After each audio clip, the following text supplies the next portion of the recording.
Le coup de coude d'un mentor, l'encouragement, l'accompagnement et la stimulation amènent à se dépasser, ce qui suscite un moment de révélation sur soi-même.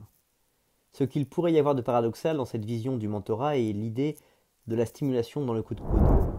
Cela impose au mentor de faire courir un risque à son disciple, ce qui n'est pas forcément naturel, puisque notre attitude instinctive envers les gens dont nous avons la charge consiste à les protéger contre les risques, de les mettre à l'abri.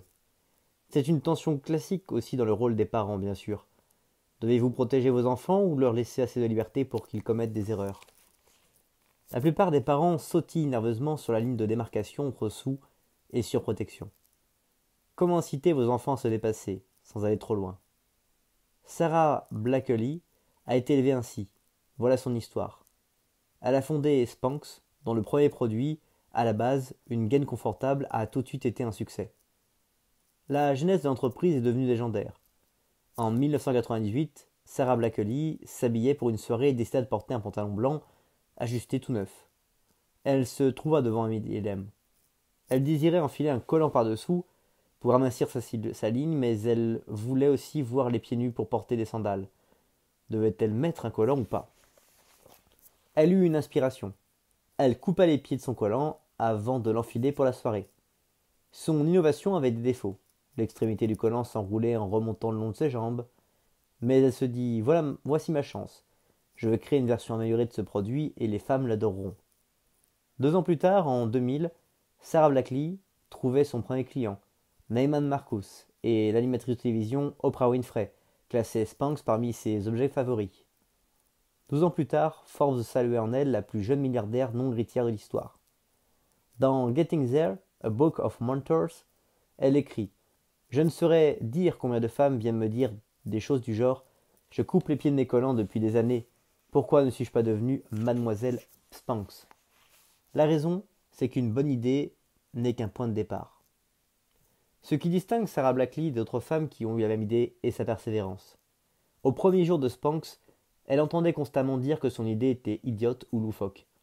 Un jour, dans un cabinet d'avocat, elle s'aperçut qu'un de ses interlocuteurs explorait la pièce du regard, l'air soupçonneux. À notre première rencontre, votre idée m'a paru si mauvaise que j'ai pensé que vous étiez envoyé par Candid Camera, lui avouera-t-il plus tard. Ce que son idée avait de génial échappait largement aux hommes. Malheureusement, il détenait la plupart des postes qui lui auraient été un grand secours pour parvenir à la fabrication de son produit. Elle tenta en vain de trouver une juriste spécialisée en brevets dans l'État de Géorgie. Les propriétaires d'usines textiles, tous des hommes, rejetèrent son idée à plusieurs reprises. Elle n'était parvenue à créer qu'un prototype de produit quand enfin un confectionneur parla de son idée à ses filles. Elles insistèrent pour qu'il rappelle la créatrice. Comment Sarah Blakely a-t-elle pu surmonter ce chapelet d'échecs? Dans son précédent emploi, elle vendait des photocopieurs. À ses débuts, on lui avait remis aucune liste de personnes intéressées par les fax. Son supérieur lui avait affecté un territoire défini par 4 codes postaux. En guise de prospect, il lui avait tendu l'annuaire du téléphone. Une fois réveillée le matin, je partais faire des visites impromptues de 8 heures à 17 heures, écrit-elle. Le plus souvent, on me claquait la porte au nez. Au moins une fois par semaine, on déchirait ma carte de visite sous mes yeux, et il m'est arrivé d'être expulsé d'un bureau par des policiers. Je n'ai pas tardé à être immunisé contre le mot non, et j'ai même trouvé ma situation amusante. Voilà un moment de révélation fort. Elle comprend. Je n'ai plus peur d'échouer, ce n'est plus un obstacle pour moi. Sarah Blakely vendait des télécopieurs depuis 7 ans, le soir de la soirée de pantalon blanc et de la naissance de l'idée de Spanx.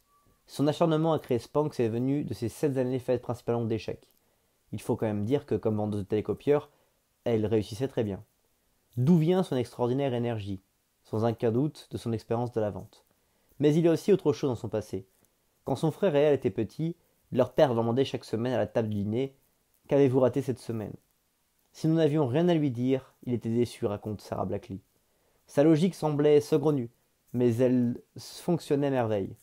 Il savait que beaucoup de gens sont paralysés par la peur d'échouer. Ils ont toujours peur de ce que les autres penseront d'eux s'ils ne font pas un travail formidable, alors ils ne prennent pas de risques. Mon père voulait que nous essayions tout et que nous sentions libres de repousser les limites.